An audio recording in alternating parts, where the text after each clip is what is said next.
પાસે પથ્થરમારાની ઘટનાને લઈ પોલીસ ચોકીનો ઘેરાવ કર્યા બાદ થયેલા પથ્થરમારા અને વાહનોમાં તોડફોડ આગજનની ઘટના બાદ પોલીસ ચોકીની બાજુમાં ગેરકાયદેસર દબાણને દૂર કરાયું હતું।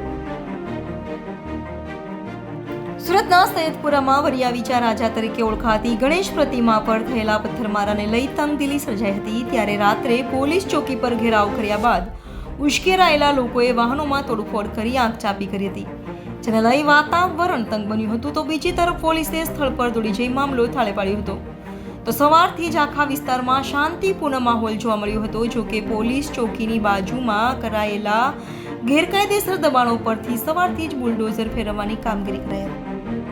સુરત મહાનગરપાલિકા 15 દિવસ પહેલાં જ સેન્ટ્રલ ઝોનના બધા જ કોર્પોરેટરો, સુરત મહાનગરપાલિકાના mayor, standing chairman, deputy mayor, commissioner, ઉચ્ચ અધિકારીઓની સાથે એક મિટિંગ કરી હતી। એ વિસ્તારમાં ખૂબ જ દબાણો છે તેને દૂર કરવા સ્થાનિક કોર્પોરેટરની માંગણી હતી। ત્યારે જ અમે 15 દિવસ પહેલાં જ ઝોનલ ઓફિસરે ઝોનલ ચીફને ઇન્સ્ટ્રક્શન આપ્યું હતું કે આ વિસ્તારમાં જે દબાણ છે આવનાર સમયમાં દૂર કરવામાં આવે। તેના ભાગરૂપે આજથી આ મુવમેન્ટને ચાલુ કરવામાં આવી છે।